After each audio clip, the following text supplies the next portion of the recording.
नमस्कार, कैसे हो? तो आप लोगों ने पहला वीडियो देख लिया छत्तीसगढ़ राज्य निर्माण का तिथि क्रम। आज हम लोग पढ़ने वाले हैं, जैसे देखिए समझना है, एक सीक्वेंस से पढ़ना है।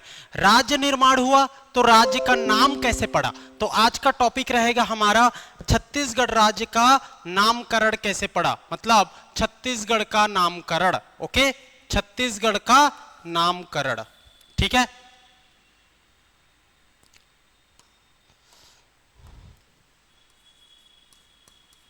छत्तीसगढ़ का नामकरण, naming of Chhattisgarh. Okay, Chhattisgarh का नामकरण, नेमिंग ऑफ छत्तीसगढ़ आज हम लोग को देखना है। जैसे कि हम लोगों ने पहले क्लास में देखा कि छत्तीसगढ़ का राज्य निर्माण में तिथि क्रम को देखे कि कैसे राज्य का निर्माण हुआ, कैसा कैसा संघर्ष रहा, कौन कौन से संगठन ने संघर्ष किया। अब हम लोग देखेंगे कि छत्तीसगढ़ का नाम छत्तीसगढ़ क्यों पड़ा, छत्तीसगढ़ ही क्यों पड़ा, उसके पीछे क्या आपकी कहानी है, उसको आज हम लोग जानने की कोशिश करेंगे। चलिए, ठीक है। तो याद रख लीजिएगा, छत्तीसगढ़ का शाब्दिक अर्थ होता है छत्तीसगढ़ अर्थात किले, ठीक है। इसका शाब्दिक अर्थ देखेंगे, शाब्दिक अर्थ क्या हो जाएगा भाई, छत्तीसगढ़, और छत्तीसगढ़ अर्थात 36 किले थे, 36 किले यहां पर, ये आप लोग को जानना है, ठीक। इतना तो आप जान गए। अब हम लोग देखेंगे छत्तीसगढ़ संबंधित, है ना, छत्तीसगढ़ के नामकरण संबंधित सभी लोगों के क्या मत रहे हैं, विशेषकर विद्वानों के, साहित्यकारों के, इन सब का मत क्या रहा है, इसको हम लोग देखेंगे। चलिए,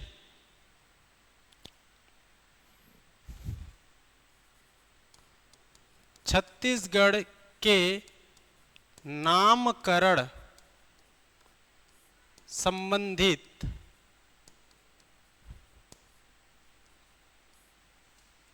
विभिन्न मत,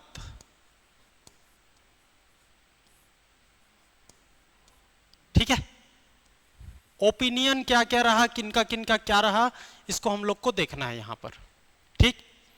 सबसे पहले बात करेंगे कि छत्तीसगढ़ को कहा जाता था सबसे पहले दक्षिण कोसल। क्या कहा जाता था भाई, दक्षिण कोसल। दक्षिण कोसल क्यों कहा जाता था, इसके पीछे में कहानी क्या थी, इसको हम लोग जानने की कोशिश करेंगे। दक्षिण कोसल, साउथ कोसल, ठीक है, साउथ कोसल। तो याद रख लेना है, वाल्मीकि का रामायण है ना, वाल्मीकि का रामायण जो रामायण काल से संबंधित है ना,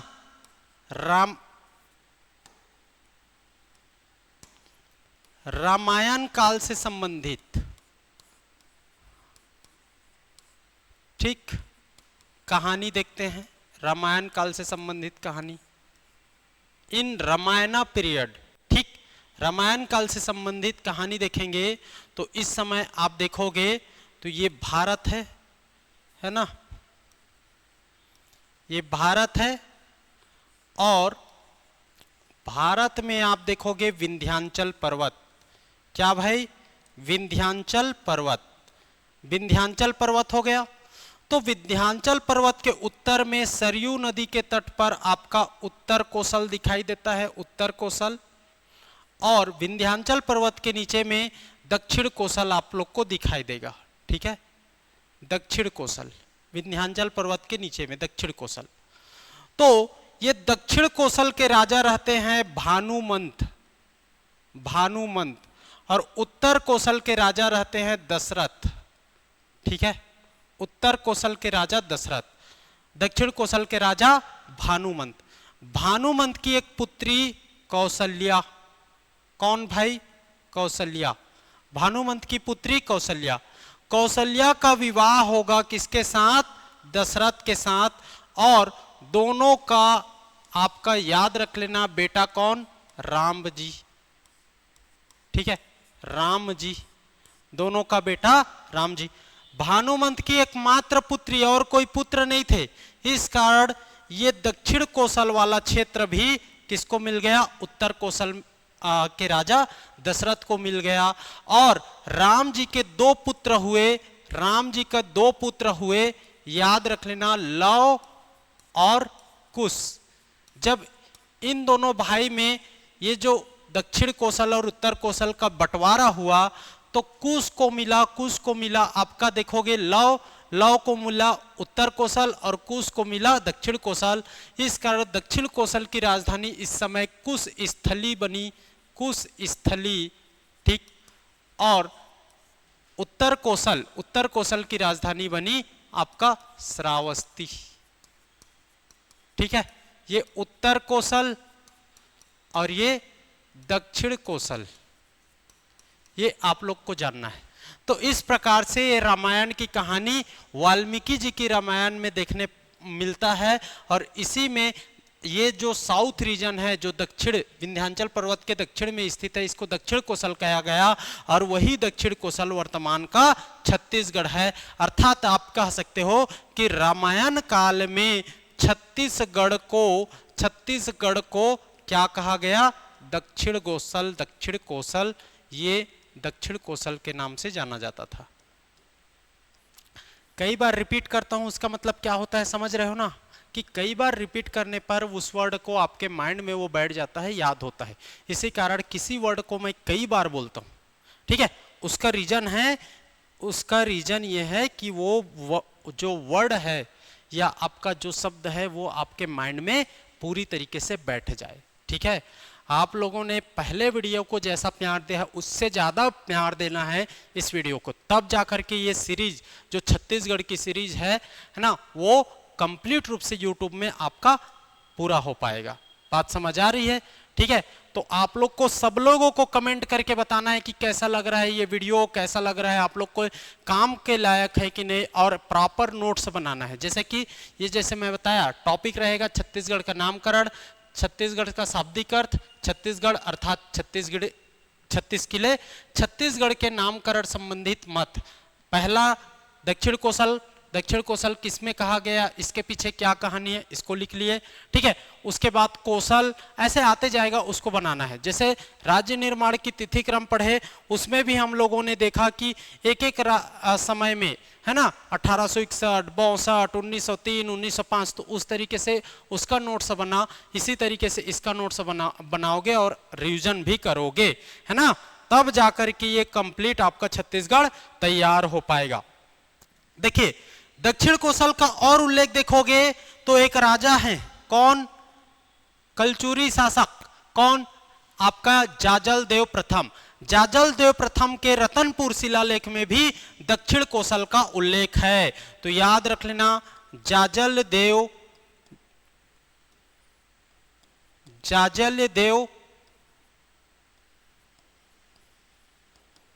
प्रथम के, ये बड़ा दिक्कत कर रहा है बोर्ड जी, जाजल देव प्रथम के रतनपुर शिलालेख में, रतनपुर इंस्क्रिप्शन में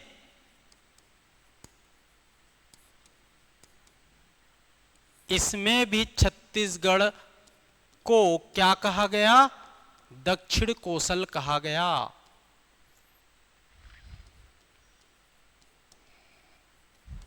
ठीक है, दक्षिण कौशल कहा गया।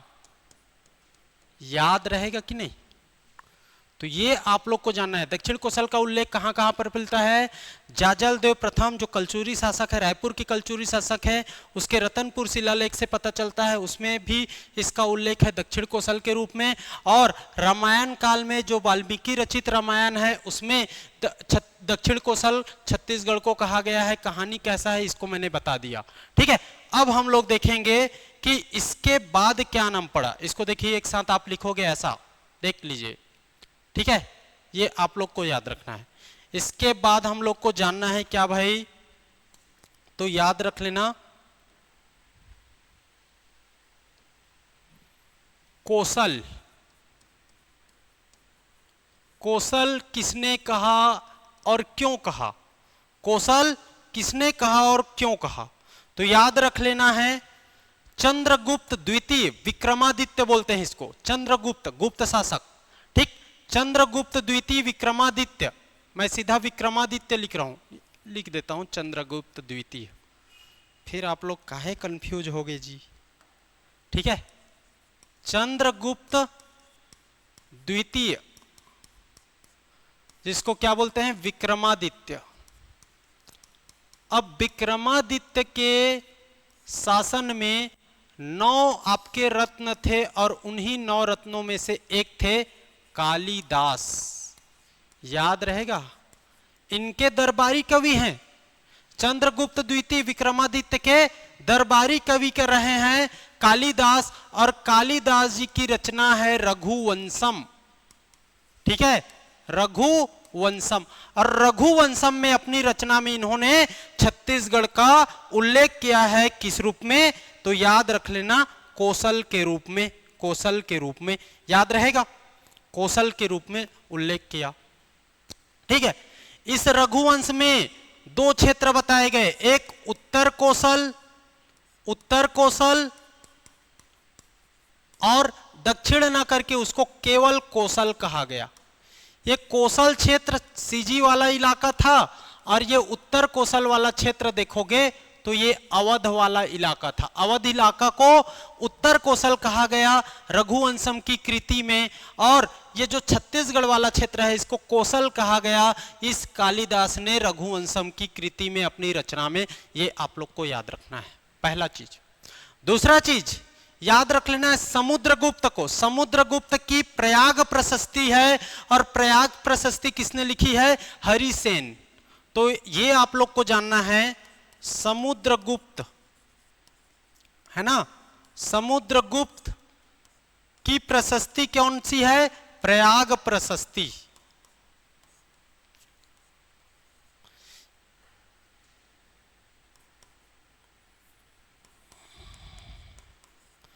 किसने लिखी है, हरिसेन द्वारा रचित, हरिसेन ने, हरिसेन द्वारा रचित। इस प्रयाग प्रशस्ति में भी कौशल का उल्लेख है, छत्तीसगढ़ को कौशल कहा गया, ठीक है, याद रख लेना। तो इसको भी लिख लीजिएगा कि छत्तीसगढ़ को इस प्रयाग प्रशस्ति में क्या कहा गया, कौशल कहा गया। लिख देता हूं मैं ऐसा, सीजी को कौशल के रूप में, याद रहेगा ना भाई, कौशल के रूप में। तो आप समझ सकते हो कि गुप्त साम्राज्य जो चल रहा था, मतलब गुप्त वंश के समय छत्तीसगढ़ को क्या कहा जाता था, कौशल कहा जाता था, याद रख लेना है, ठीक है, कौशल कहा जाता था, इसको याद रख लेना है। इसके बाद देखिए, कौशल के बाद आता है महाकौशल का कॉन्सेप्ट, ठीक है। महाकौशल किसने कहा, कैसे कहा, इसको भी जानना है। तो कुछ नहीं, जो कौशल था ना वो ऐसा लगे, उत्तर कौशल और आपका कौशल, तो कौशल सिंपल लग रहा था, तो उत्तर कौशल के मुकाबले वीक लग रहा था, कमजोर लग रहा था। तो कई विद्वानों ने माना है कि उत्तर कौशल के मुकाबले आपका जो कौशल क्षेत्र है उसके महत्व को बढ़ाने के लिए उसमें महा उपसर्ग प्रीफिक्स के रूप में महा जोड़ा गया और महाकौशल कहा गया।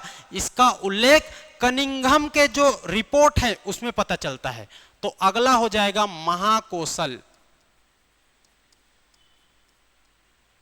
बात समझ आ रही है भाई, क्लियरली समझना है। महाकौशल तो अलेक्जेंडर कनिंघम, ये फेमस आर्कियोलॉजिस्ट हैं, है ना, फेमस आर्कियोलॉजिस्ट।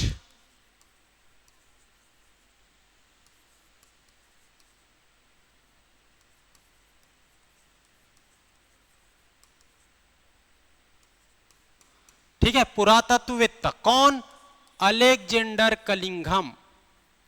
कौन भाई, अलेक्जेंडर कनिंघम। ये आप लोग को याद रख लेना। और इन्होंने अपनी रिपोर्ट में बताया कि रिपोर्ट में इन्होंने क्या बताया कि जो कौशल था छत्तीसगढ़ वाला इलाका उसी को महाकौशल के रूप में इन्होंने बताया, महाकौशल के रूप में। ठीक है, ये आप लोग को जानना है। इसके अलावा बहुत सारे फेमस विद्वानों ने माना कि उस समय को महाकौशल इसलिए कहा जाता था। देखिए गुप्त समय में क्या कहा गया, गुप्त समय में एक उत्तर कौशल था और एक कौशल था, ये था। तो ये उत्तर कौशल के मुकाबले कौशल एकदम सिंपल लग रहा था, तो इसके मुकाबले महत्व को बढ़ाने के लिए इसमें महा प्लस कौशल जोड़ा गया, महा उपसर्ग जोड़ा गया और इसे महाकौशल कहा गया। किसने बताया? विभिन्न विद्वानों ने, विभिन्न अलग अलग विद्वानों के अकॉर्डिंग ऐसा माना जाता है। ठीक है, ऐसा हुआ होगा इसलिए ऐसा माना जाता है, इसको याद रख लेना भाई। ठीक, तो ये है महाकौशल। दक्षिण कौशल, कौशल फिर महाकौशल। दक्षिण कौशल रामायण काल और जाजल देव का रतनपुर शिलालेख। उसके बाद आपका क्या देखे, कौशल देखे तो गुप्तवंशी शासक चंद्रगुप्त द्वितीय के दरबारी कवि कालिदास और समुद्रगुप्त के दरबारी कवि हरिसेन, उनके जो रचना है उसमें पता चल गया। उसके बाद महाकौशल अलेक्जेंडर कनिंघम के रिपोर्ट से पता चल गया कि छत्तीसगढ़ वाला जो इलाका था उसको महाकौशल कहा जाता था। इसके बाद आप लोग को याद रख लेना है चेदिसगढ़। चेदिसगढ़ के कॉन्सेप्ट से आया छत्तीसगढ़, ये आप लोग को याद रख लेना है। ठीक है, चेदिसगढ़ किसने कहा था? ये वाला जो कॉन्सेप्ट है इसको किसने बताया था? तो लिखिए चेदिसगढ़।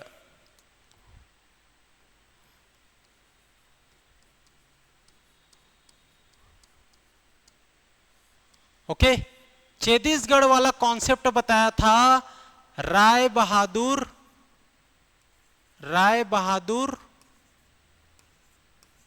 ठीक है, राय बहादुर हीरालाल। ओके, चेदिसगढ़ का कॉन्सेप्ट राय बहादुर हीरालाल, ये इन्होंने बताया ये कॉन्सेप्ट। राय बहादुर हीरालाल के अनुसार ये जो छत्तीसगढ़ वाला इलाका है इसको इन्होंने चेदिसगढ़ कहा। चेदिसगढ़ क्यों कहा भाई? तो देखिए इस समय इनके अनुसार चेदी वंश के लोग शासन कर रहे थे। चेदी वंश के लोग शासन कर रहे थे, इस कारण इसे चेदिसगढ़ कहा गया। ये आप लोग को मिलता है क्योंकि जो चेदी वंश के लोग शासन कर रहे थे तो इसी चेदी वंश के लोग चेदिसगढ़ को अपभ्रंश के रूप में छत्तीसगढ़ कहे, अपभ्रंश के रूप में। यही बाद में क्या बना छत्तीसगढ़ बना। चेदिसगढ़ अपभ्रंश के रूप में बाद में क्या कहलाया? छत्तीसगढ़ कहलाया। किसने बताया भाई? राय बहादुर हीरालाल। खत्म। तो एक हो गया दक्षिण कौशल, फिर महाकौशल, फिर चेदिसगढ़, ये कॉन्सेप्ट आता है। अब हम लोग को देखना है किनके अनुसार, तो याद रख लेना है फेमस कवियों के अनुसार। मतलब आप देखोगे साहित्य में पहली बार या साहित्य में इसका उल्लेख कौन कौन करते हैं। साहित्य में अब उल्लेख होना शुरू हो जाएगा छत्तीसगढ़ का अलग अलग समय में। तो पहला आपको याद रखना है दलपत राव। ठीक, very very famous Dalpat Rao. कौन है भाई? ये दलपत राव कौन है? तो ये दरबारी कवि हैं खैरागढ़ के राजा। ठीक, खैरागढ़ के जो राजा रहते हैं वीरेंद्र सिंह, है ना, सॉरी लक्ष्मी निधि राय। ठीक, खैरागढ़ के जो राजा हैं लक्ष्मी निधि राय। आज बोर्ड ना एकदम उल्टा उल्टा लिख रहा है। खैरागढ़ के राजा लक्ष्मी निधि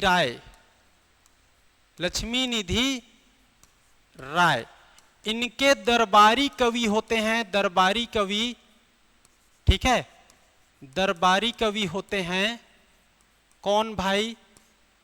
इनके दरबारी कवि होते हैं दलपत राव। और ये अपनी रचना में, किसमें, अपनी रचना में छत्तीसगढ़ शब्द का उल्लेख करते हैं।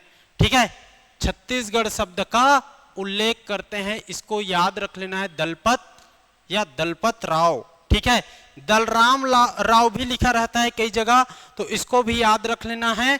ठीक है, ये छत्तीसगढ़ का उल्लेख करेंगे। ठीक, कब करेंगे, 14, 2 डेट याद रख लेना इसमें, कब करेंगे, कब करेंगे, 1486 मिलता है और एक डेट मिलेगा 1494। ठीक है, 86 और 94 2 डेट मिलेगा, तो ये दोनों डेट याद रख लेना है। इसमें अपनी रचना में ये देखोगे तो क्या करेंगे, छत्तीसगढ़ का उल्लेख करेंगे। ये समय काल को समझिए, समय काल कौन सा है, सल्तनत काल है, सल्तनत काल ना जी, सल्तनत काल का समय है। ठीक, सुल्तानों का समय है। इनकी रचना को जानना है, रचना को, इनकी रचना क्या है। ठीक है, इनकी रचना को आप लोग लिखिए। ठीक, लक्ष्मी निधि राय सुनो चित दे, गढ़ छत्तीसगढ़ में ना गढ़ैया रही। लक्ष्मी निधि राय, लक्ष्मी निधि राय सुनो चित दे, सुनो चित दे, गढ़ छत्तीसगढ़ में, गढ़ छत्तीसगढ़ में ना गढ़ैया रही, गढ़ैया रही।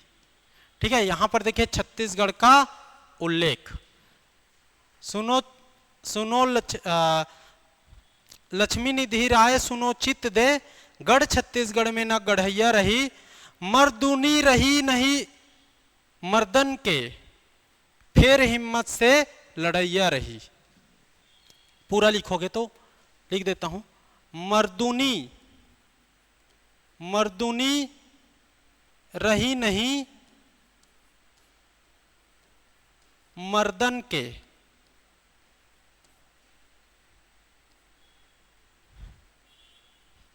फिर हिम्मत से लड़ैया रही, लड़ैया रही। ये पूरा आपका क्या है, तो ये आपका एक पंक्ति है, लक्ष्मी निधि राय सुनो चित दे, गढ़ छत्तीसगढ़ में न गढ़ैया रही, मर्दूनी रही नहीं मर्दन के, फिर हिम्मत से लड़ैया रही। तो यहां पर देखिए छत्तीसगढ़ का उल्लेख होता है। ये किनकी आपकी कविता है, रचना है, दलपत राव, दलपत राव, इसको याद रख लेना। ये कौन है, तो खैरागढ़ के राजा लक्ष्मी निधि राय के दरबारी कवि, चारण कवि बोलते हैं, दरबारी कवि या चारण कवि, तो इसको याद रख लेना। यहां पर देखिए स्पष्ट रूप से 1486 या 1494 में छत्तीसगढ़ शब्द का उल्लेख हुआ है, ये आप लोग को जानना है। ठीक, इसके बाद देखिए ये इसमें एक पॉइंट और लिख लीजिए, एकदम वेरी वेरी इंपॉर्टेंट है। ये आपका देखोगे, ये इनकी ये साहित्य में पहली बार है, साहित्य में पहली बार छत्तीसगढ़ का उल्लेख, पहली बार छत्तीसगढ़ का उल्लेख। क्वेश्चन में आएगा किस कवि के द्वारा किया गया, साहित्य में छत्तीसगढ़ का पहली बार उल्लेख किस कवि के द्वारा किया गया। वेरी वेरी इंपॉर्टेंट क्वेश्चन, आप लोग लिख लीजिए, याद रखना, ये आएगा, देखना टकराएगा। इसके बाद आप लोग को याद रखना है किसको, गोपाल मिश्र को। ठीक, किसको भाई, गोपाल मिश्र।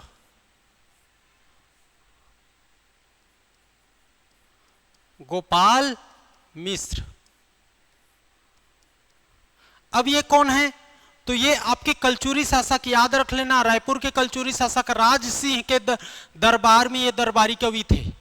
तो राज सिंह ये आपका क्या है, तखत सिंह, राज सिंह पढ़ते हो ना, कलचुरी शासक, राज सिंह के दरबारी कवि हैं, दरबारी कवि। कौन भाई, तो आपका गोपाल मिश्र, गोपाल मिश्र। और ये गोपाल मिश्र की रचना देखोगे, इनकी रचना कौन सी है? खूब तमाशा। खूब तमाशा। और खूब तमाशा में इन्होंने छत्तीसगढ़ का उल्लेख किया है। छत्तीसगढ़ का उल्लेख किया। कब किया? तो याद रख लेना, छत्तीसगढ़ का उल्लेख 1486 या 1489, ये दोनों डेट याद रख लेना। अलग अलग बुक में अलग अलग दोनों दिखाई देता है। वहां पर भी 1486 और 1494 लिखा है, दोनों अलग अलग जगह में। कई बुक में 86, कई बुक में 94, यहाँ पर कई बुक में 86, कई बुक में आपका 89। तो ये याद रख लेना है, ठीक है, ये आपको याद रख लेना है। ये छत्तीसगढ़ में देखिए कलचुरी शासन चल रहा है। रायपुर शाखा और रतनपुर शाखा आप जानते हो। मैं रायपुर बोला क्या, रतनपुर शाखा ना, याद रखें। कलचुरी रतनपुर और रायपुर तो आपका लहुरी शाखा याद रख लेना है, ठीक है। तो इसको याद रख लेना है एकदम से। इस समय छत्तीसगढ़ का उल्लेख हुआ है। इनकी रचना क्या है? इनकी रचना क्या है, इसको भी तो याद कर लो, ठीक है। तो इसको थोड़ा छोटा करके लिखता हूं तो ज्यादा अच्छा रहेगा। दिख रहा होगा आप लोग को, ऐसे ही नोट्स बनाना है शॉर्ट में। इनकी रचना है ना, रचना को आप लोग को लिखना है। चलिए लिखिए, ठीक है। छत्तीसगढ़ गाढ़े जहां बड़े गड़ोई जानी। छत्तीसगढ़ गाढ़े जहां बड़े गड़ोई जानी। छत्तीसगढ़ गाढ़े जहां बड़े गढ़ोई जानी। छत्तीसगढ़ गाढ़े जहां बड़े गढ़ोई जानी, याद रख लेना। उसके बाद सेवा स्वामिन को है सकै एड़ को मानी। सेवा स्वामिन को है सकै एड़ को मानी। तो लिख लोगे, सेवा स्वामिन को है, स्वामिन को है, सेवा स्वामिन को है सकै एड़ को मानी। सकै एड़ को मानी।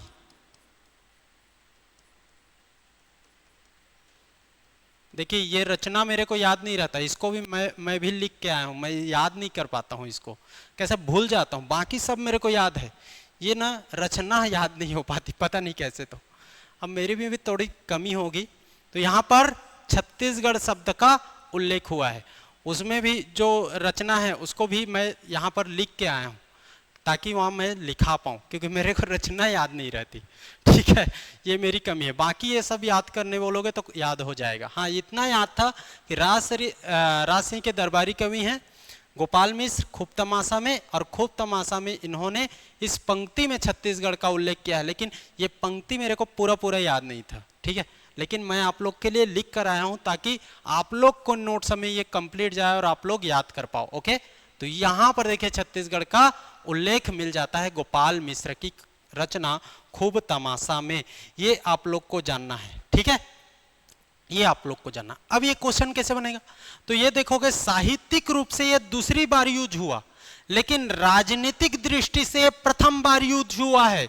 राजनीतिक दृष्टि से तो इसके समय में भी आप लोग लिखोगे साहित्यिक रूप में पहली बार तो दलपत राव के समय में हुआ है। साहित्यिक रूप में छत्तीसगढ़ का दूसरी बार प्रयोग, किंतु राजनीतिक पॉइंट ऑफ व्यू से, राजनीतिक दृष्टि से प्रथम बार। तो ये भी वेरी वेरी इंपॉर्टेंट हो जाएगा, आप लोग इसको इंपॉर्टेंट कर लेना भाई। फास्ट तो नहीं हो रहा है ना, आराम से समझ आ रहा है कि नहीं। पूरा नोट्स बनना चाहिए एक बार में और पूरा रिवीजन होना चाहिए। इसी तरीके से हम लोग कंप्लीट छत्तीसगढ़ पूरा करेंगे, ठीक है, याद रख लीजिएगा। तो ये हो गया आपका क्या, गोपाल मिश्र का। याद रहेगा कि नहीं पूरा छत्तीसगढ़ शब्द का दूसरी बार साहित्य में, दूसरी बार साहित्य में। ठीक, इसके बाद देखेंगे किसका, तो और कौन है साहित्यकार, बाबू रेवाराम, वेरी वेरी इंपॉर्टेंट, बाबू रेवाराम। बाबू रेवाराम कायस्थ बोला जाता है इनको।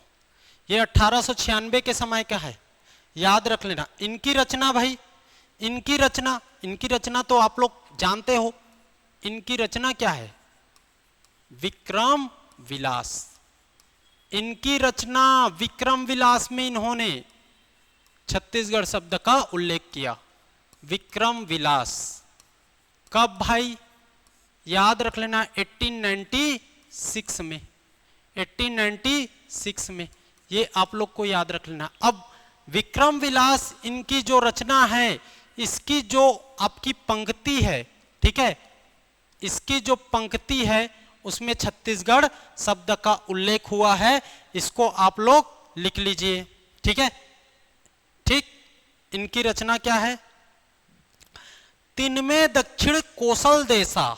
ठीक है, देख लीजिए यहां पर, तिनमे दक्षिण कौशल देशा, दक्षिण कौशल देशा, तिनमे दक्षिण कौशल देशा, जहां हरि अवतु केसरी बेसा, जहां हरि अवतु केसरी बेसा,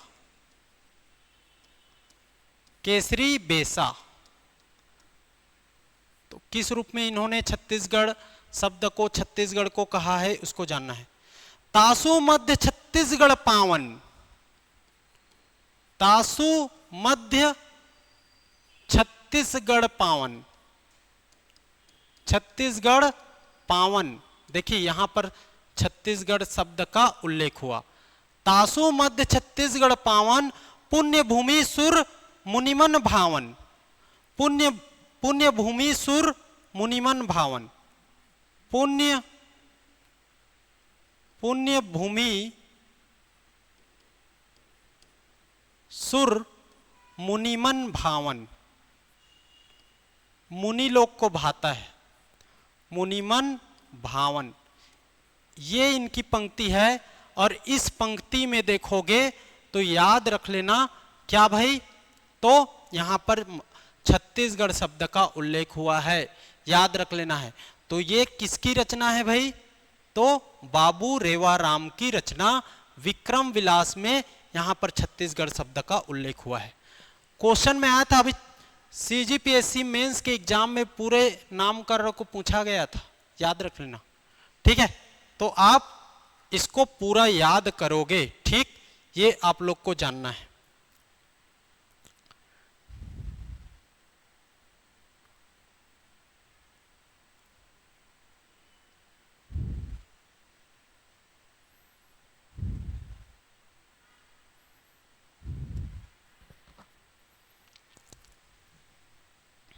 ठीक है, तो ये साहित्यकारों के रूप में हो गया। अब देखो शिलालेख में छत्तीसगढ़ का उल्लेख कहां पर हुआ है, तो शिलालेख में आप देखोगे तो एक तो शिलालेख है दंतेवाड़ा शिलालेख, दंतेवाड़ा शिलालेख वेरी वेरी फेमस शिलालेख है, याद रख लेना।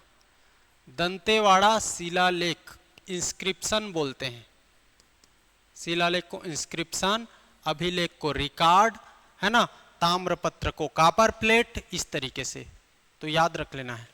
अब इस इंस्क्रिप्शन में देखोगे तो आपका याद रख लेना, ये इंस्क्रिप्शन के बारे में पहले जानते हैं, तो ये छत्तीसगढ़ी में लिखा गया, छत्तीसगढ़ी में लिखा गया पहला शिलालेख, इसमें छत्तीसगढ़ी में लिखा गया है, लिखा गया पहला शिलालेख, प्रथम शिलालेख,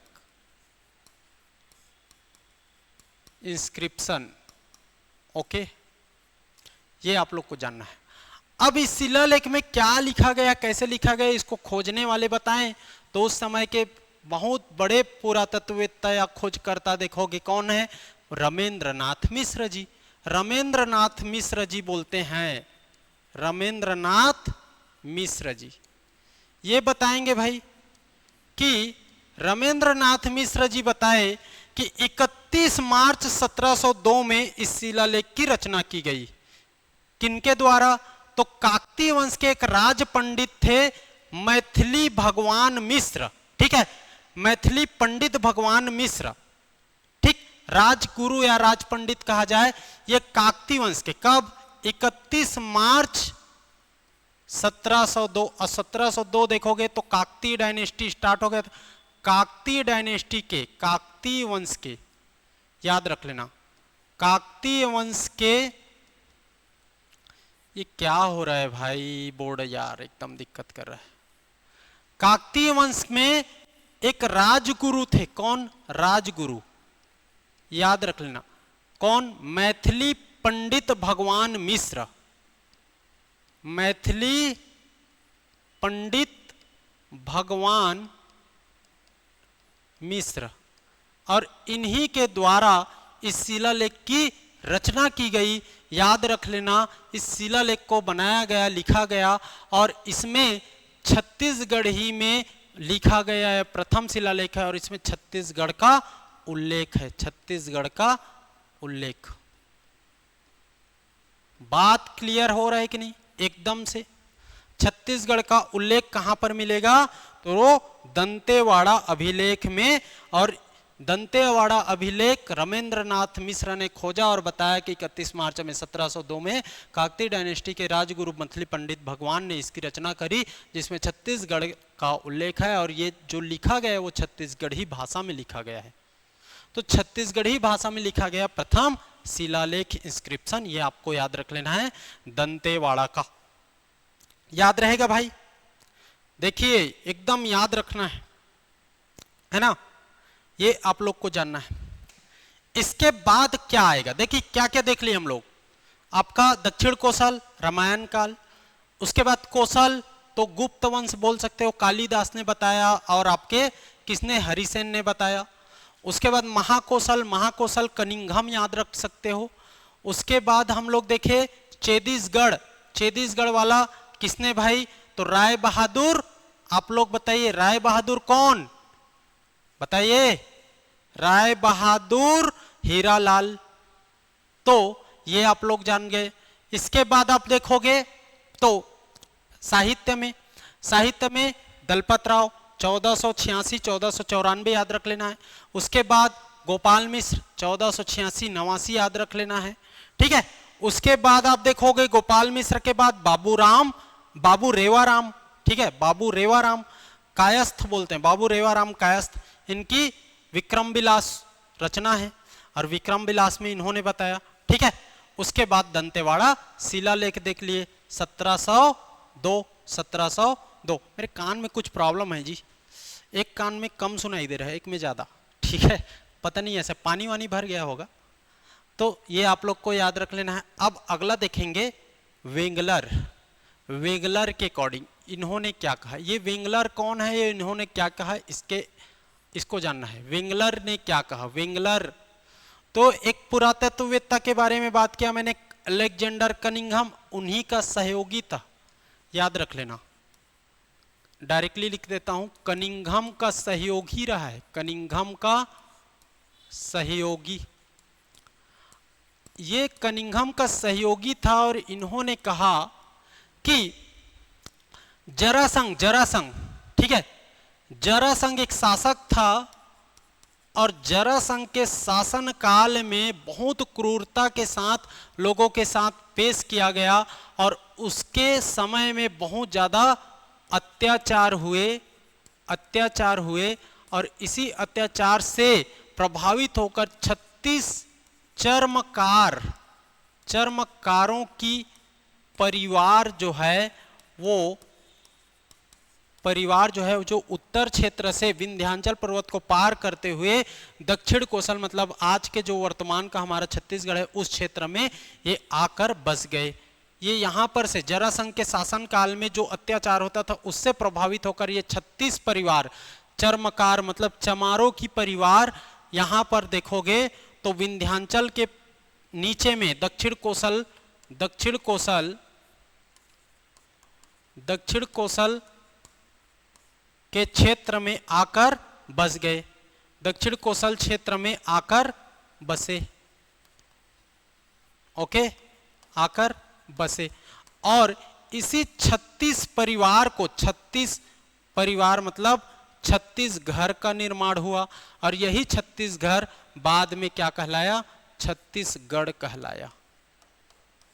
छत्तीसगढ़ कहलाया। तो इनकी कहानी यह है। कौन? वेंगलर जी बताते हैं। वेंगलर कौन है? कनिंघम का सहयोगी रहा है, सहयोगी था, और ये बताते हैं कि ऐसा हुआ, और इसी कारण यहाँ को छत्तीसगढ़ कहा गया। इस तरीके से इन्होंने बताया। ठीक है, तो ये वेंगलर की कहानी है। वेंगलर की कहानी भी बहुत इंपॉर्टेंट है, इसको भी याद रख लेना है भाई। ठीक, इसके बाद एक और आधार बनेगा, यही छत्तीसगढ़, है ना। तो यहां पर छत्तीसगढ़ किले होते थे, तो छत्तीसगढ़ के आधार पर इसको छत्तीसगढ़ कहा गया बाद में, है ना।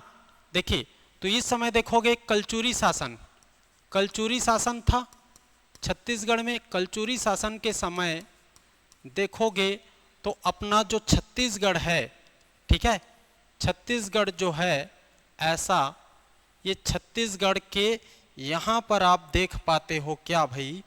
तो याद रख लेना, क्या? आपका शिवनाथ नदी। क्या भाई? शिवनाथ नदी। ठीक है, शिवनाथ नदी, ये शिवनाथ हो गया, शिवनाथ। और शिवनाथ नदी के ऊपर में 18 गढ़ था और नीचे में 18 गढ़ था। ठीक है, 18 गढ़ शिवनाथ नदी के उत्तर और दक्षिण में होने के कारण इसको आपका टोटल कितना कहा गया? छत्तीसगढ़ कहा गया। ये जो 18 गढ़ था ये रतनपुर शाखा में आता था, और ये जो 18 गढ़ था ये देखोगे तो रायपुर शाखा में आता था, कलचुरियों की रायपुर शाखा के अंतर्गत आता था। ठीक है, अब रतनपुर और रायपुर शाखा में ये 18 गढ़ बटा हुआ था। उसी को बाद में हैवियट और चिस्म, हैविट लिखा रहता है, हैविट या हैवियट पढ़ते हैं, और चिस्म ने अपनी रिपोर्ट में पेश किया। चिस्म ने अपनी रिपोर्ट में पेश किया। ये एक्चुअल में देखोगे तो ये गढ़ व्यवस्था उस समय राजस्व के लिए, आपका देखोगे ये राजस्व कलेक्शन के लिए इस तरीके से बटा हुआ था, और इसी में इन्होंने अपनी रिपोर्ट में 18 गढ़ को क्या बताया? छत्तीसगढ़ के रूप में बताया। ये आप लोग को याद रख लेना है। ठीक है, छत्तीसगढ़ के रूप में बताया। ओके, तो ये आपको जानना है। इसके अलावा एक चीज और, नया चीज याद रख लो, ये रतनपुर शाखा में कितने गांव थे? तो उस समय 35-86 गांव इसके अंतर्गत, और रायपुर शाखा में कितने गांव थे? तो याद रख लेना 21-36 ये गांव किसके अंतर्गत आते थे? रायपुर शाखा के अंतर्गत। तो इसको भी आप लोग याद रख लेना, किसी न किसी एग्जाम में गांव को भी पूछ सकता है, रतनपुर शाखा और रायपुर शाखा में। तो ये आपको जानना है। ठीक है, और इसी अपनी रिपोर्ट में इन्होंने क्या 18 और 18 गणों को मिलाकर 18 गणों को मिलाकर क्या कहा? छत्तीसगढ़ कहा। छत्तीसगढ़, और इसी छत्तीसगढ़ से अपना छत्तीसगढ़ का नामकरण हुआ है। ठीक, इस तरीके से इसको माना जाता है। हैवियट और चिस्म ने अपनी रिपोर्ट में, ये आप लोग को याद रख लेना। तो छत्तीसगढ़ के आधार पर ये आप लोग को एकदम से जानना है। ठीक है, ठीक। इसके अलावा छत्तीसगढ़ का उल्लेख खल्लारी शिलालेख में भी मिलता है। खल्लारी शिलालेख किसका है भाई? किसका है बताइए? ब्रह्मदेव राय का। ये आपका देखोगे तो रायपुर शाखा के कलचुरी हैं। ब्रह्मदेव राय है ना, रामचंद्र देव जी का पुत्र। ब्रह्मदेव राय के खल्लारी शिलालेख में भी छत्तीसगढ़ का उल्लेख। याद रहेगा कि नहीं? मजेदार है कि नहीं बताइए? थोड़ा सा जोश लाइए अपने अंदर में और आप लोग को पूरा पढ़ना है। छत्तीसगढ़ का उल्लेख ब्रह्मदेव राय के खल्लारी शिलालेख में। ठीक है, अब इसको कंप्लीट करूं उससे पहले एक छोटा सा नोटिफिकेशन आप लोग देख लीजिए। ठीक है, छोटा सा 1 मिनट लूंगा बस। अब इतना पढ़ाया हूं तो 1 मिनट तो ले ही सकता हूं, है ना। और आप लोग को याद भी हो रहा होगा, मेरे को कंफर्म पता है।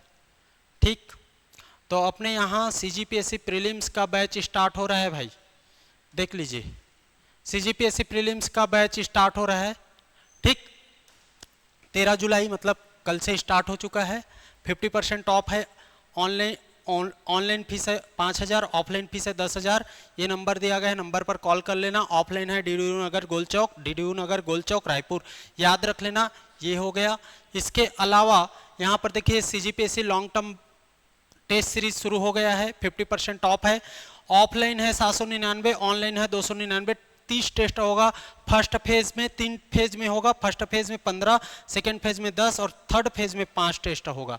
ठीक है, इसके अलावा कुछ और बैच है, देख लीजिए। सीजीएसएसबी का बैच स्टार्ट हो रहा है। सीजीएसएसबी छत्तीसगढ़ कर्मचारी चयन मंडल, इसका नया बैच 13 जुलाई से ज्वाइन करना चाहते हो। ऑफलाइन है 4,999, ऑनलाइन फीस है 3,499। सेम नंबर सेम एड्रेस, तो याद रख लेना। और अब आ जाते हैं हम लोग फिर से अपने टॉपिक पर। ठीक, तो इतना आप लोग जान गए। क्या का देख लिए भाई, वेंगलर का देख लिए, फिर छत्तीसगढ़ के आधार पर देख लिए। गांवों को याद रख लेना है, दोनों को जोड़ लेना है, टोटल गांव पता चल जाएगा। ठीक है, अब हम लोग देखेंगे मुगल काल में, मराठा काल में, ब्रिटिश काल में क्या क्या कहा गया, क्या क्या नाम से जाना जाता था छत्तीसगढ़ को। तो सबसे पहले हम लोग देखेंगे मुगल काल में छत्तीसगढ़ को किस नाम से जाना जाता था, ये आप लोग को जानना है। ठीक है, तो देखिए मुगल काल।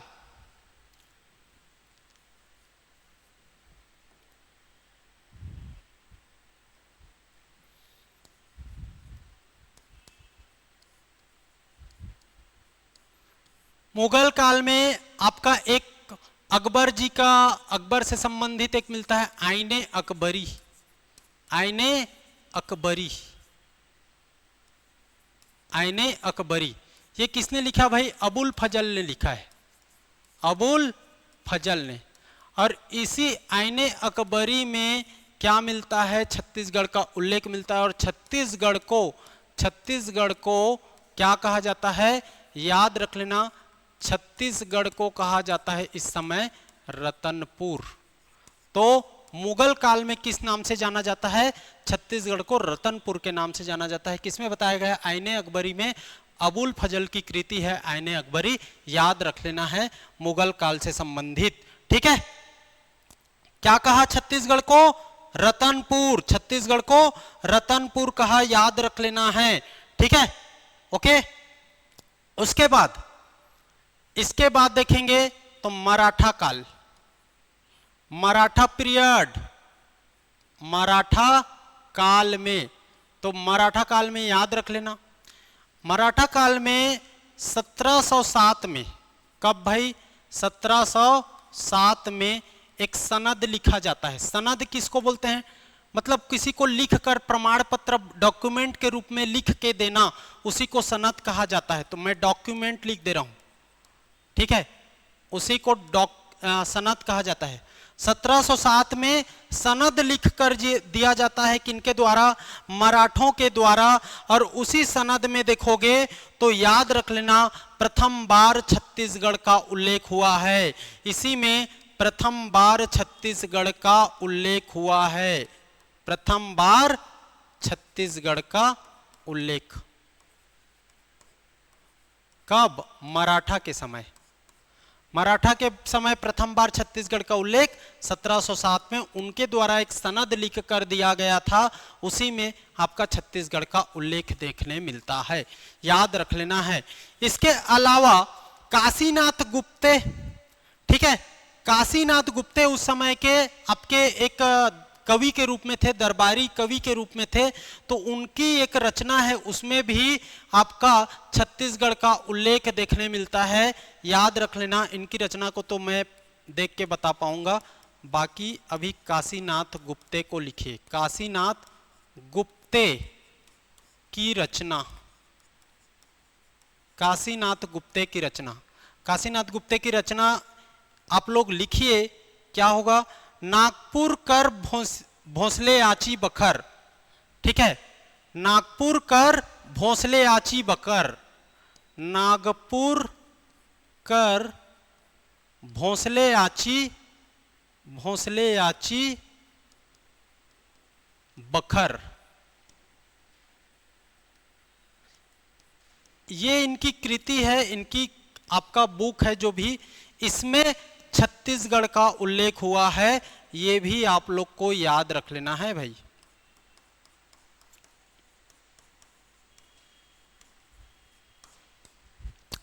मजेदार है कि नहीं? काशीनाथ गुप्ते नागपुर कर भोसले आची बखर में इन्होंने छत्तीसगढ़ का उल्लेख किया है। ये कौन से समय है? मराठा काल है, इसको याद रख लेना है, ठीक है। छत्तीसगढ़ का प्रयोग इसमें देखने मिल जाता है। उसके बाद हम लोग देखेंगे ब्रिटिश काल, ठीक, ब्रिटिश काल, ओके।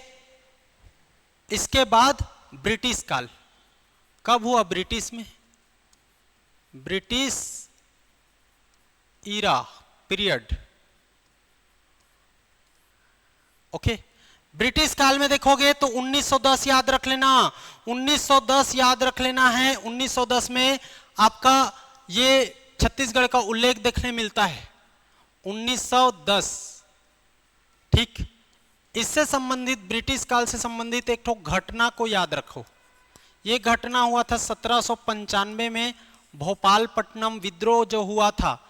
तो इस समय के एक ब्रिटिश थे ब्लंट, कैप्टन ब्लंट, वो जाना चाह रहे थे कहाँ? आपका भोपालपट्टनम वो जो तालुका है वहां, ठीक है। एक्चुअल में देखोगे तो ये ब्लंट है ना, ये राजमुंद्री की यात्रा पर थे, ठीक है।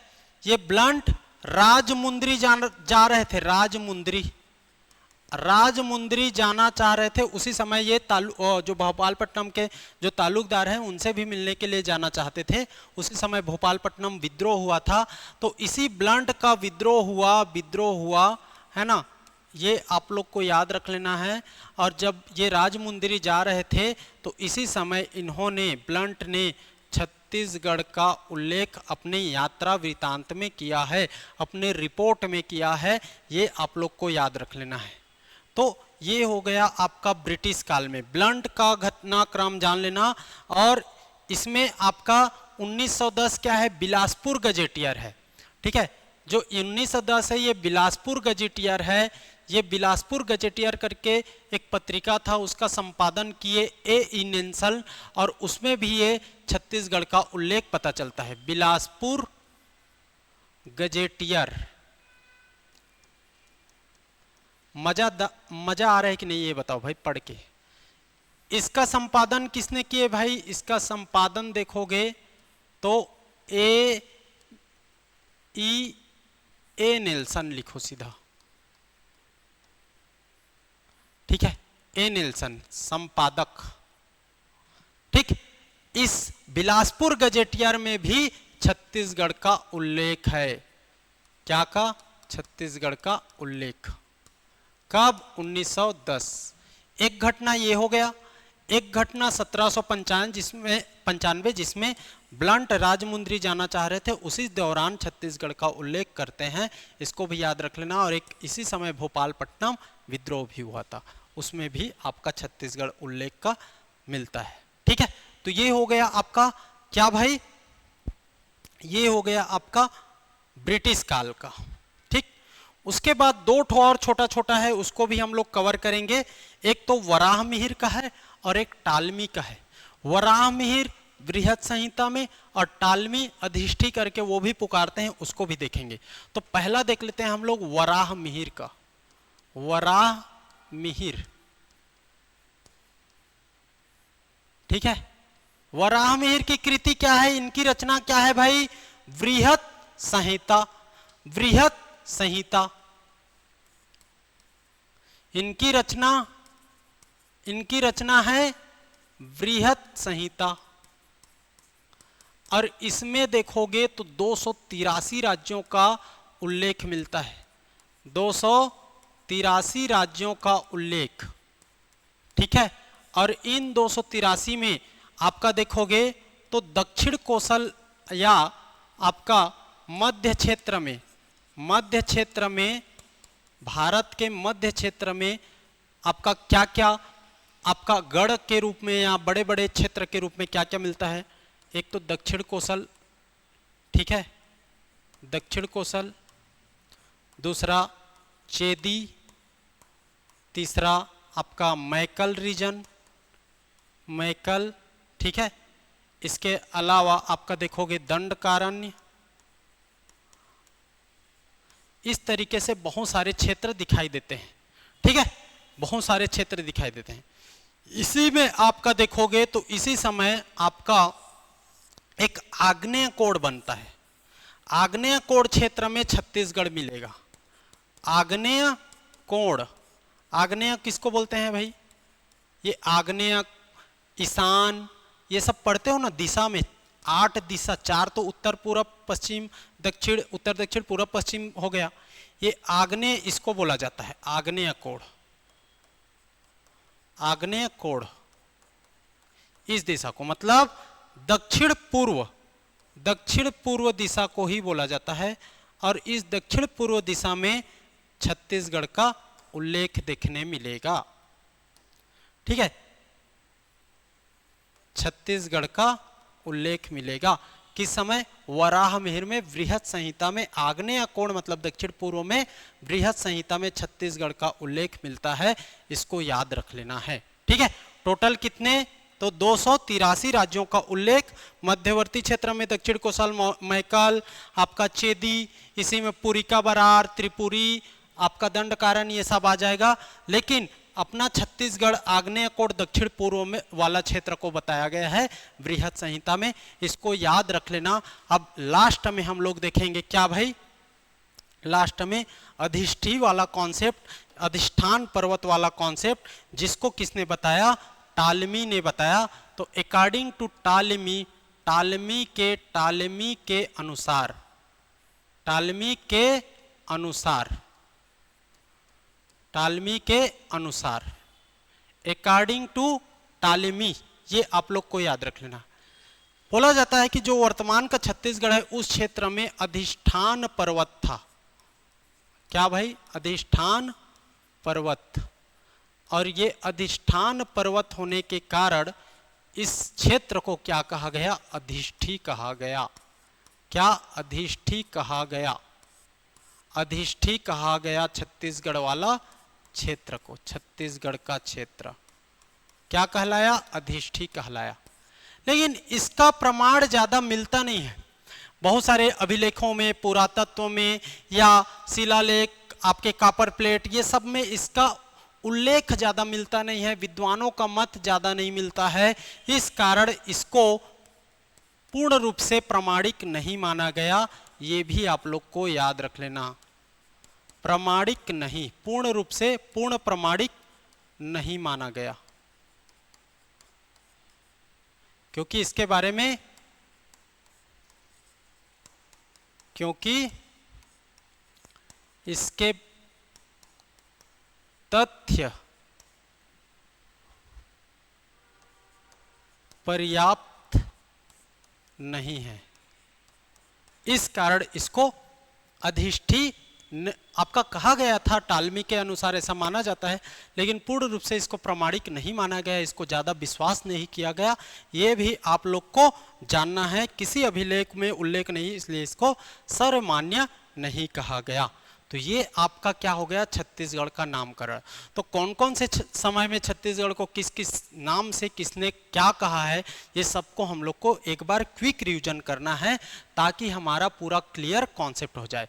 हम लोग पढ़ रहे थे छत्तीसगढ़ का नामकरण, और छत्तीसगढ़ का नामकरण के अंतर्गत हम लोगों ने शुरू किया कि इसका अर्थ होता है, शाब्दिक अर्थ होता है छत्तीसगढ़ अर्थात 36 किले। वहीं से छत्तीसगढ़ का नामकरण पड़ा है। अब छत्तीसगढ़ के नामकरण से संबंधित बहुत सारे विद्वानों या साहित्यकारों या अलग अलग लोगों का मत है।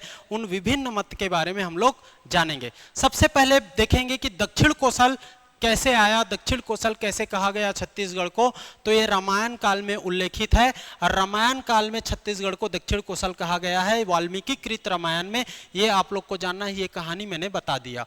जाजल देव प्रथम के रतनपुर शिलालेख से भी पता चलता है कि छत्तीसगढ़ को उस समय क्या कहा जाता था, आपका दक्षिण कोसल। उसके बाद कोसल का कॉन्सेप्ट आया, तो कोसल में भी दो लोग को याद रख लेना है।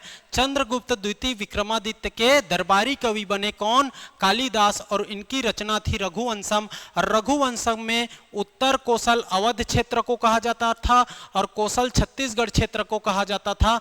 तो इसमें कोसल कहा गया, याद रख लेना। समुद्रगुप्त की प्रयाग प्रशस्ति याद रख लेना, इसको किसने रचा, हरिसेन ने। हरिसेन समुद्रगुप्त के दरबारी कवि, इन्होंने भी छत्तीसगढ़ को कोसल के रूप में बताया, मतलब गुप्त वंशी शासकों ने छत्तीसगढ़ को कोसल के रूप में बताया। इसके बाद महाकोसल। अब देखिए उत्तर कोसल और कोसल दो था, तो उत्तर कोसल और कोसल में देखोगे तो उत्तर कोसल के मुकाबले ये कोसल एकदम सिंपल और वीकनेस, कमजोर लग रहा था।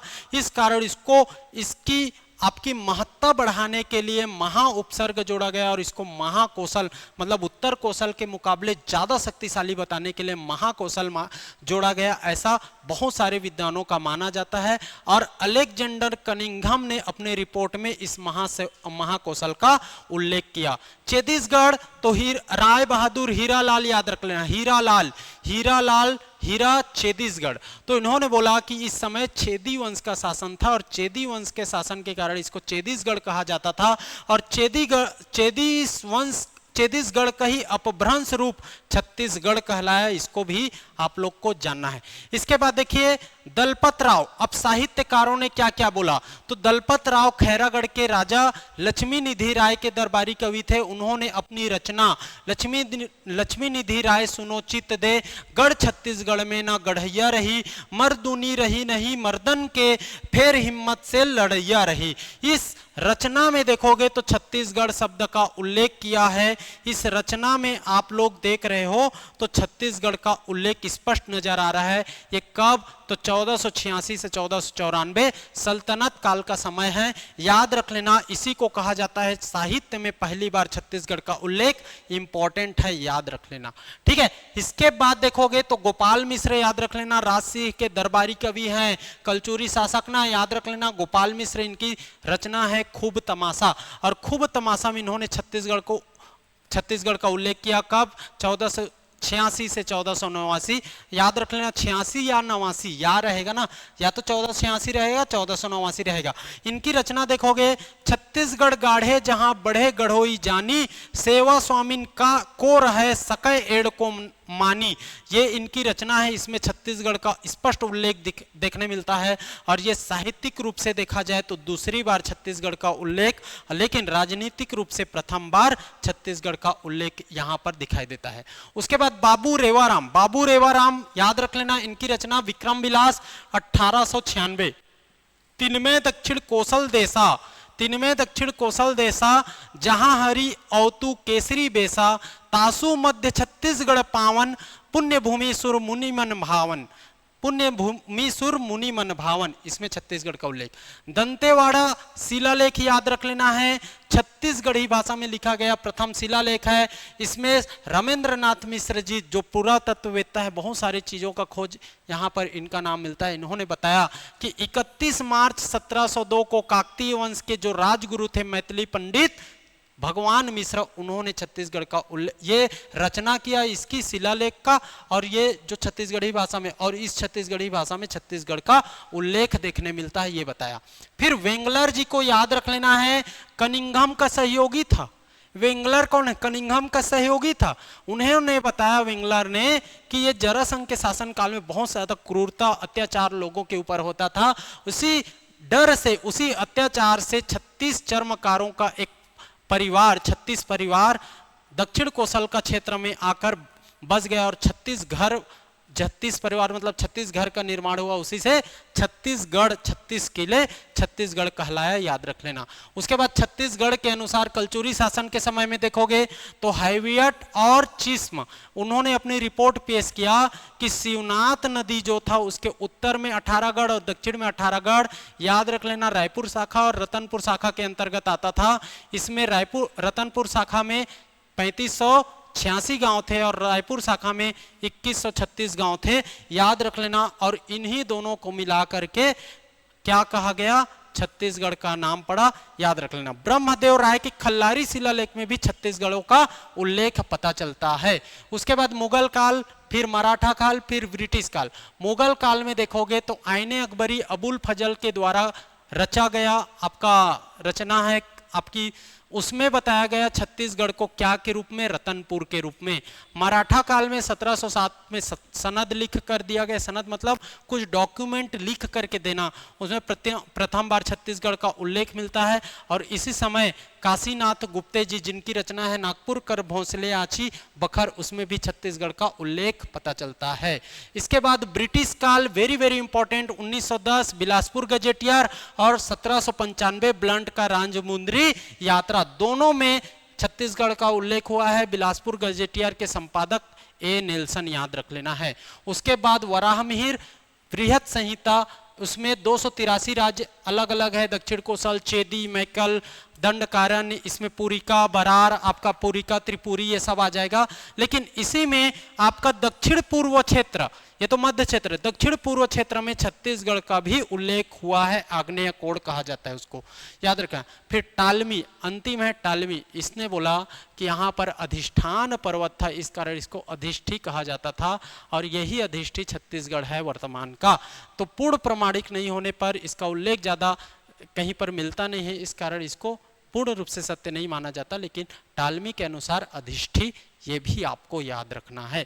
इस प्रकार से हम लोगों ने छत्तीसगढ़ के नामकरण को कंप्लीट किया है। अब बताइए कैसा लगा, मजेदार लगा कि नहीं? और ऐसे आप लोग को काम नहीं चलने वाला, जितने भी लोग देखते हो सबको कमेंट करके अपना क्या देना है, रिव्यू देना है, मजेदार है कि नहीं, क्योंकि आप जो कमेंट करते हो वही हमारी मोटिवेशन बनती है और वही आगे की क्लास आपको YouTube में फ्री में दिलाने के लिए आपको हमको मोटिवेट करती है। बात समझ आ रही है कि लोग बोल रहे हैं भाई, लोग बेहद पसंद कर रहे हैं, तो हमको उनके लिए काम करना है, ये मोटिवेशन हमारे अंदर आता है और हम काम करते हैं और आपको फ्री में ये लेक्चर मिल जाता है। तो आप लोग बिल्कुल जो नए हैं सब्सक्राइब कर लेना, डेली आपका वीडियो डलेगा, ठीक है, याद रख लीजिएगा। हम छत्तीसगढ़ को कंप्लीट रूप से कवर करेंगे फ्री में, ओके। साथ ही साथ जितने भी लोग देखते हो आप लोग लाइक करोगे और दूसरा चीज कमेंट करके अपना रिव्यू देना है, अपना राय बताना है कि कैसे लग रहा है आपको, मजेदार लग रहा है कि नोट्स बन रहे हैं कि नहीं।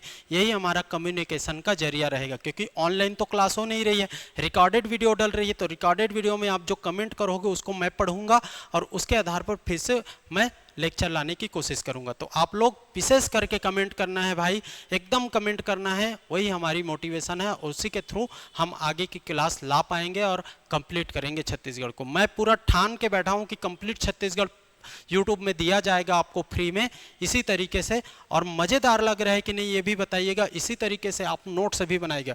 आप सबको मैं बोल रहा हूँ कि लेटेस्ट डेटा रहेगा, नोट्स बनाइए। और इस बार अभी तो मेंस का देखिए सिलेबस के लिए बहुत इधर उधर चल रहा है, तो अभी मेंस का छत्तीसगढ़ तो रहेगा ही रहेगा, तो छत्तीसगढ़ तो पढ़ना ही है, तो छत्तीसगढ़ आप पढ़ लो, एकदम पढ़ लो। नोट्स बनाना है, एक बार सुनना है, 2 बार सुनना है, आपका पूरा याद हो जाएगा, गारंटी दे रहा हूँ। याद नहीं हो रहा है क्या, बताइए। इतना बेहतरीन तरीके से आराम से समझाया जा रहा है, कहानी बताया जा रहा है, तो सब चीज़ होगा और आप लोग याद करोगे, ठीक है। तो मत भूलना भाई, लाइक करने के लिए, कमेंट करने के लिए और शेयर करना है। और आप लोग को एक चीज़ और बता रहा हूँ, हम क्या देखेंगे, व्यू देखेंगे मात्र। तो आप लोग जितने लोग पसंद कर रहे हैं वो इस वीडियो का अपने स्टेटस पे ना, स्टेटस पर लगा करके आप क्या करोगे, स्क्रीनशॉट लोगे, ठीक है, स्क्रीनशॉट लोगे और स्क्रीनशॉट ले करके मेरे को भेजोगे। ये मेरा पर्सनल नंबर है, ठीक है, ये मेरे पर्सनल नंबर है, इसमें आप भेजोगे, ठीक है। तो ये कौन कौन करता है देखते हैं, ठीक। कैसा लगा आप लोग अपने स्टेटस पर ये वीडियो को जगह देना है, ठीक है। तो आज के लिए इतना ही, अब मिलेंगे नेक्स्ट क्लास में। हाँ, कई लोगों का ये कहना था कि सर जब नेक्स्ट क्लास लोगे तो टॉपिक बता देना प्लीज। तो नेक्स्ट क्लास के लिए मैं टॉपिक बता दे रहा हूं। हम लोग पढ़ेंगे सीजी का मैप अगला, और जिला गठन डिस्ट्रिक्ट फॉर्मेशन को पढ़ेंगे। कैसे डिस्ट्रिक्ट फॉर्मेट हुआ है, अभी तक जितना डिस्ट्रिक्ट बना है वो कैसे फॉर्मेट हुआ है, इसको हम लोग देखेंगे। तो जिला आपका निर्माण और सीजी मैप अगला क्लास रहेगा। पूरा कितना जिला बना उसको देखेंगे, और उससे पहले आपका सीजी का मैप कैसे बना उसको देखेंगे। तो ये रहेगा अगला टॉपिक। लेकिन जो मैं बोला हूं उसको आप लोग सीरियसली लेना भाई। सर बोल रहे हैं लेकिन नहीं, अगर आप लोग नहीं करोगे तो मैं भी नहीं करूंगा, ठीक है। हम एप्लीकेशन में पर्याप्त क्लास ले ही रहे हैं, लेकिन आपको फ्री में हमारी संस्था क्या है, लोगों के लिए करती रहती है, बीच बीच में नया नया करती रहती है। तो हम आपके लिए कर रहे हैं, तो इसमें आप लोग को भी सहयोग करना है पूरा पूरा, ओके। तो आज के लिए इतना ही, मिलते हैं नेक्स्ट टॉपिक पर, ओके। उम्मीद करता हूँ आप लोग को मज़ेदार लगा होगा। मज़ेदार लगा है तो बिल्कुल लाइक कर देना। थैंक यू, पढ़ते रहिए, ऑल द बेस्ट।